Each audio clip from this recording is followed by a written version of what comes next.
This is Morten from INKISH TV. It's actually been a quite hard day. 6 interviews done via Skype and Zoom and yeah, all kinds of technology and everything just because of the coronavirus.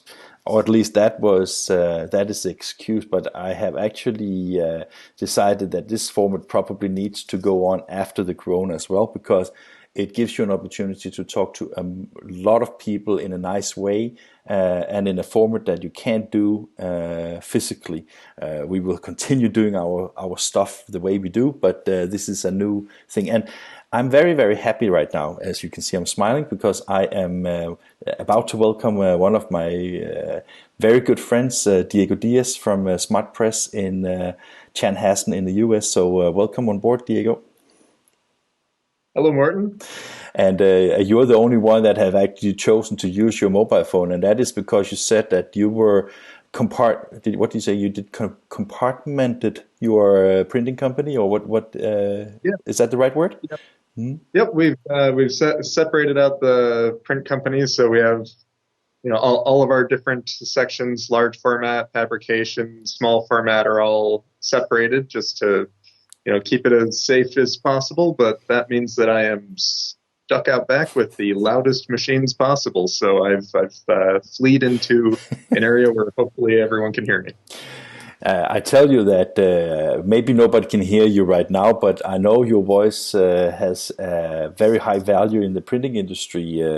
Not so much because of Inkish, but at least we have also pushed your name to as many corners of the globe as we possibly could, because you are a writer on English news, and you have also been featured in several of our films.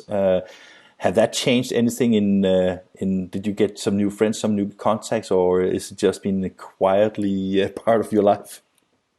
Uh, no, no, I have quite a bit more contacts on LinkedIn now because of that, and it's great actually. I've had a lot of people reach out for help and using InFocus Switch and using Quite and some of the other systems that I mentioned in the articles that I do.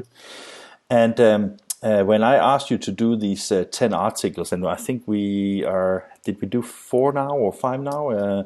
But when I asked you to do this, it is because a lot of people are really interested in workflow automation. And I think there's a lot of specialists out in the market as well. But I think that what differentiates you from almost every other media that have stories about workflow automation is that you are actually working with workflow automation in your professional life.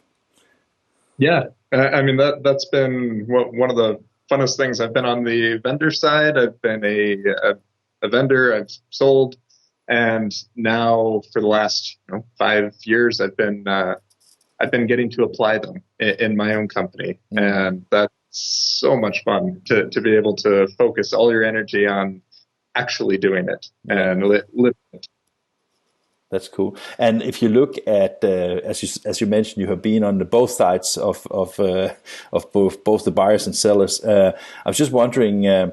One thing is the marketing messages. Do you think they are pretty good at communicating the value of workflow automation? From the perspective now that you are implementing things, do you see that they are able to communicate this in a good enough way? Um, I would certainly say that in the past, no, not at all. I feel like InFocus has gotten a lot better in recent times, and I think this is another thing that we've actually seen good out of all the quarantining is now you have everyone, all the software companies are making educational series, and this is great. The actual sales and marketing has always been lackluster. I know that InFocus has sold a lot of copies of Pit Stop, especially, very prevalent throughout the industry, but they rarely ever say what it's good for and how to use it.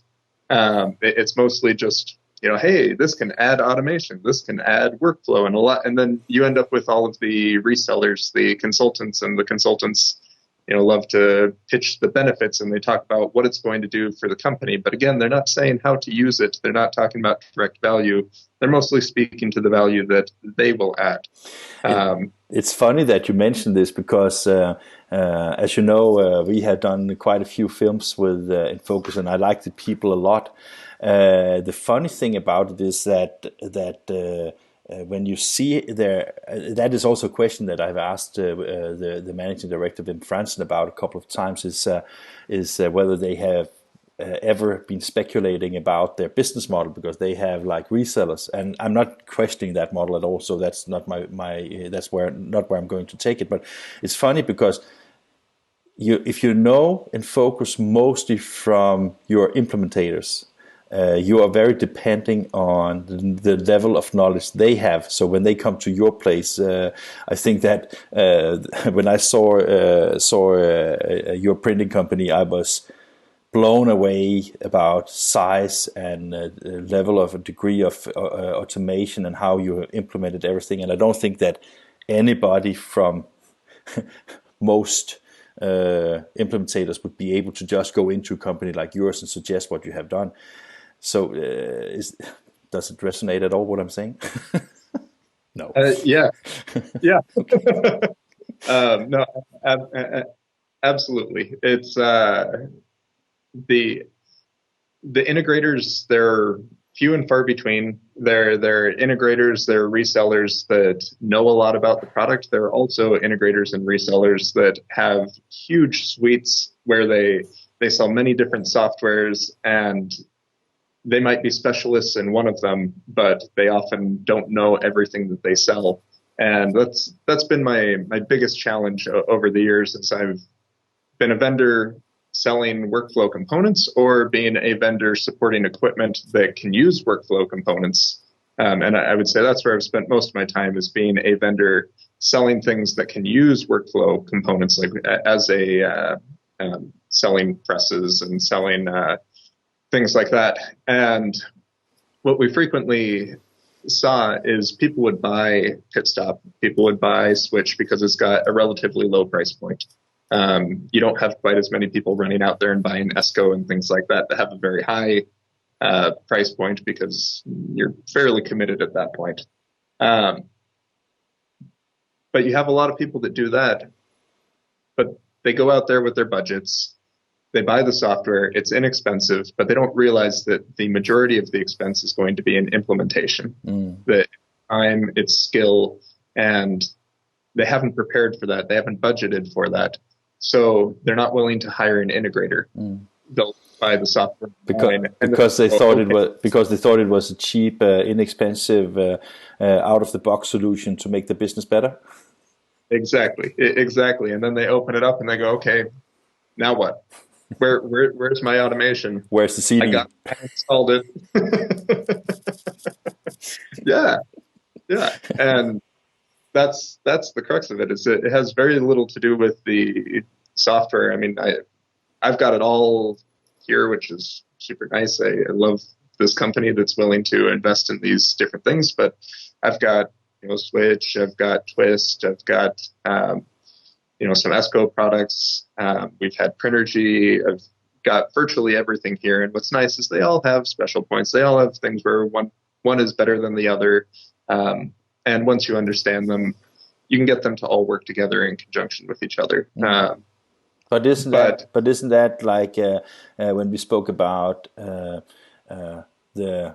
I think both of us got a lot of positive feedback on the articles that you're writing. That is basically you're hitting the nail here, right? Because the problem is, every time I meet Wim Franzen, every time I meet Kevin Gomin from Chili Poppers, every time I meet some of these nice people, also the communication people, I always ask them, the more complex the software becomes, the more you actually need to communicate the capabilities of it. Because the problem is that I don't think there's any stupid people that are selling these things or they don't know enough about it. I'm just saying that the complexity of these things and the way that they should be able to interconnect with a lot of different brands and vendors and technologies is not simple. So I think that maybe because when you write on news and you write about these things, it's because you know about it, because you're trying it daily. You have multiple vendors, you have different softwares, you have even different front ends for your customers. So I mean, so you have like a workspace where you have the abilities to test out literally every combination that nobody else has. Yeah. Well, and one of the most difficult things is that a lot of these vendors are using proprietary technologies, and that means that you have to have in-depth knowledge in each and every system. You know, if you're going to script in Switch, you need to know a dead language of JavaScript. You need to know ES4, which is basically proprietary. Yes, it's an open JavaScript, but because it was one that was never adopted and never really published, it's kind of unique into the Switch world that you have to know. You know, if you're using Twist, and this isn't so much the case anymore, but certainly used to be the case, then you needed to know Tickle. So anytime that you're dealing with these proprietary languages, and yes, they're open, but they're selective to those different companies, that adds additional challenges so that you can't just hire someone off the street. Not just anyone can work with these to make these interconnected, and that adds additional layers to the integrators, where the integrators, they're not living and breathing these technologies day in and day out. Very intelligent integrators that have a lot of skill are going to struggle on a day-by-day basis with these. Yeah, I get that. So when I met you the first time, that was because of our friends from Telelabs. I think that one of the reasons why, correct me if I'm wrong, but one of the reasons why that company have appealed to you is also because they have been speculating a lot about open APIs and how they integrate with other systems through the API. Is that unique to them, or do they have the same problem as you are just mentioning with the other companies about proprietary systems, or is, I'm just trying to figure out if is everybody proprietary, or do you also have solutions that talk more universal language? No, that is exactly what drew us to Tilia. And the funny thing is you know, here we were looking for a imposition solution, and as a general commercial printer, this is going way back for Tilia, way back in the beginning, so try not to be too insulting to them, but they couldn't even do double-sided. You know, but I remember when we first mentioned to them, I'm like, hey, how do we impose something two-sided? And they said, you do two-sided? Why would you do two-sided? And so as a commercial printer, that's probably the point where we probably should have run away screaming.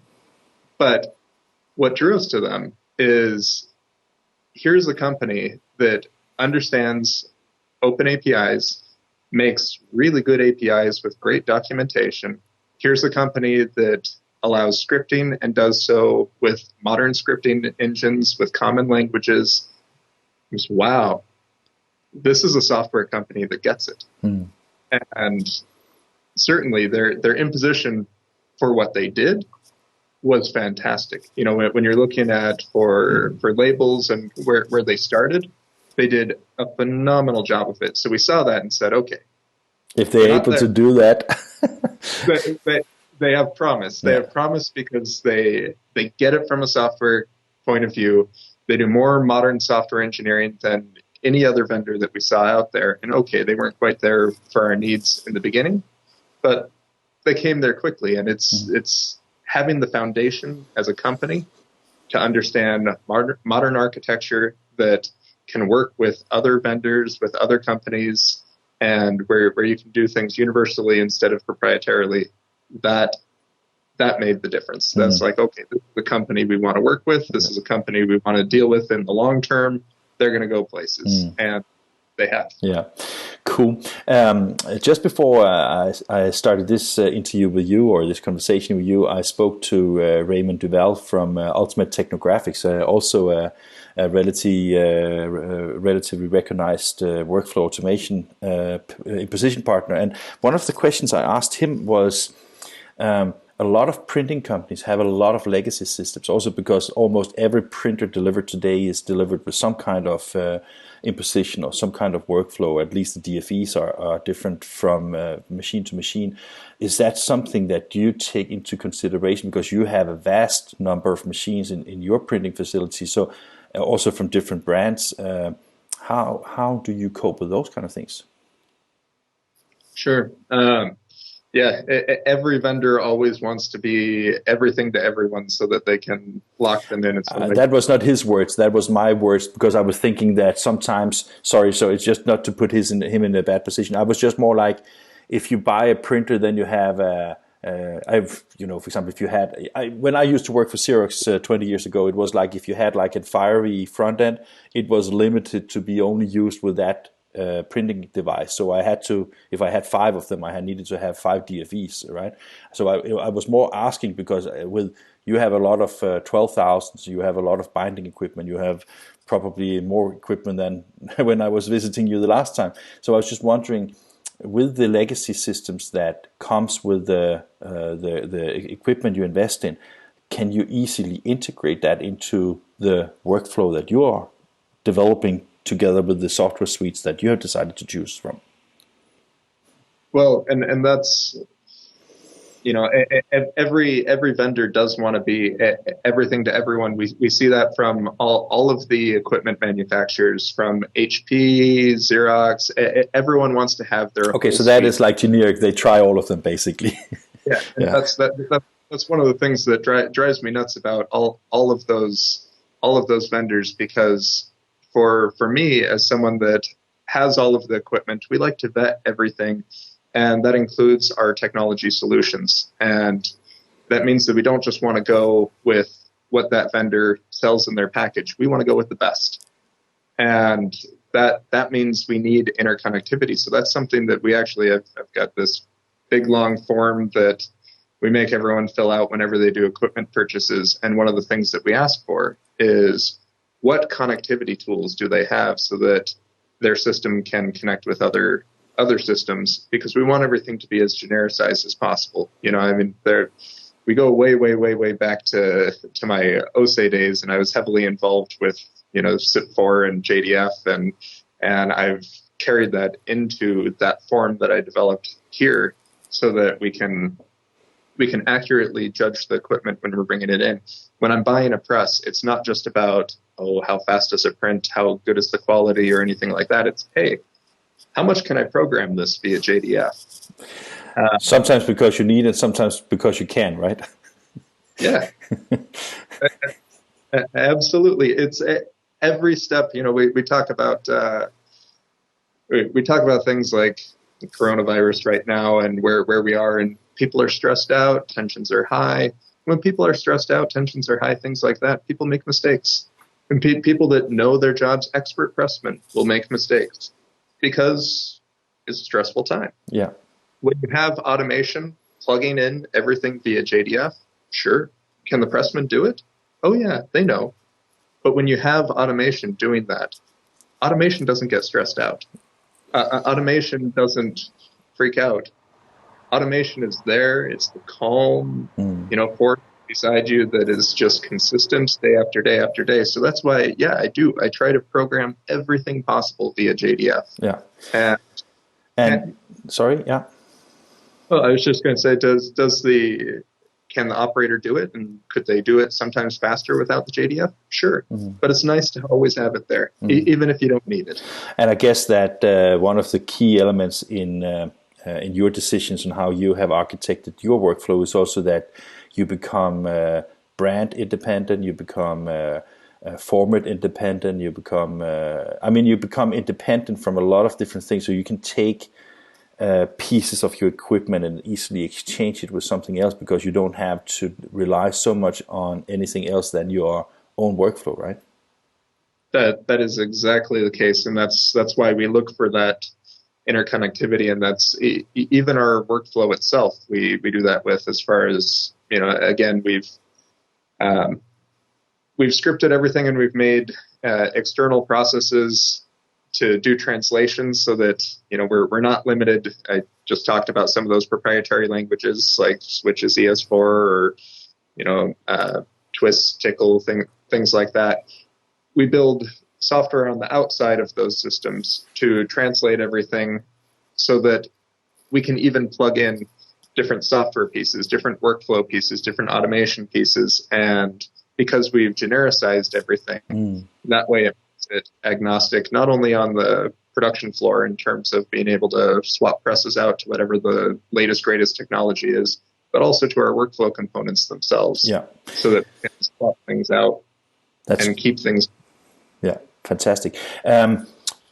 Talking about that, this independency from vendors and building these architecture things that you were talking about, does that also give you an opportunity to easily scale your business? Because I mean, I don't know how much you grow right now, but the first time I met you, it was like a 20% annual growth, both in revenue and in workforce. So is that still something that you do, and can you easily scale all your solutions? Yes. So, and we're actually growing even more than that. Yeah, that's part of the reason why we do it.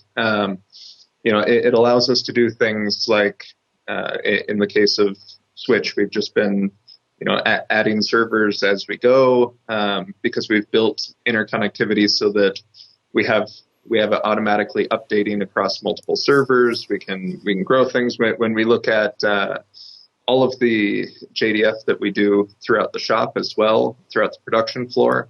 That allows us to add machines. It allows us to quickly add workers too, so we can train people up. Finding highly skilled pressmen, finding highly skilled cutters, this is a difficult thing, and we like to home grow. We like to make our own. That allows you to hire people for a cultural fit instead of experts. And when the stuff comes pre-programmed over for them, we don't want them to be automatons. We don't want them to just be button pushers. We want them to know, but it's the safety net that's always there. It's the safety net that's always there, and it's a guide. So when they run into a new strange scenario and it's like, whoa, how do I do this? Because this is what our business is based on. Our business is based on doing crazy custom pieces that you're not going to find anywhere else online. That is what we do. Yeah. So when these crazy custom pieces hit the floor, when you have them come into your press pre-configured, come into your cutter so you can scan it and it will set up the cutter automatically, those are all things that allow new employees for fast growth to feel comfortable approaching something that is complex, that is crazy, that is unknown, because it's pre-configured. They'll still be trained, they'll still understand it, but it's there. Yeah.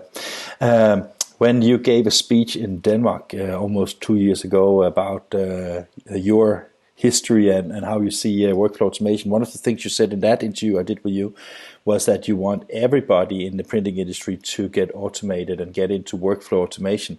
And I remember you said that you want everybody to do that because then it will push your boundaries even more, because you want to be ahead of everybody and keep being the best in class. Can you keep up to that that promise, so to speak? Are you still the best? I hope so, but if someone else wants to set the bar higher, that's even more fun. That's great. But yeah, we're constantly redeveloping, we're restructuring it every day and coming up with new ways to reach higher levels every single day. And if you look at it from a financial perspective, does it also make a lot of sense from a business perspective to invest? Because you have a pretty large IT department and pre-press department and people that work on these projects. Is it financially viable to invest those kind of money in workflow automation? Oh, it's absolutely. It's more than viable. It's critical in terms of you see rework numbers go down. It allows scalability and growth. It allows you to accomplish new products. We just, I go back to sleeking. We just introduced sleeking, and that's such a strange thing because you're running things through the press twice. And it's a very complex thing from a workflow point of view because the file's different, the separations are different and all of that. But we couldn't have done that without the workflow. That would have been a pre-press nightmare to do, and instead that allows us to throw it up on the site, and it allows us to do it efficiently and quickly with very little pre-press input, very little operator thought. It's all set up, and these kinds of investments allow you to grow into new products. Fantastic. Diego, the last question before I will leave you because you have to go back to work. The king of workflow, the articles that you're writing, what is in pipeline? What can we expect from you? The next article, what would that be about? Well, there's 6 more articles coming, but I'm working on the next one right now, and that should really kind of break over where we talk about how we get away from hot folders and into some orderly scripting. So that's... Okay, so that is raising the bar for our audience, I guess, right? Yes. It's the biggest step in workflow that a workflow team will take. It's when you graduate from being pre-press to being a developer. Fantastic. And this is the fun part. Fantastic. Diego, thank you very much for the time. I know that you're a busy gentleman, and I am sure that even in these coronavirus times, I don't think you will be unemployed in the nearby time. And by the way, thank you very much for coming to Copenhagen in December. That was awesome, and I hope to see you again next December when we have the next non-event. So, and thank you also for the friendship. We share a lot of nice music together. That is really something I like. So, thank you very much.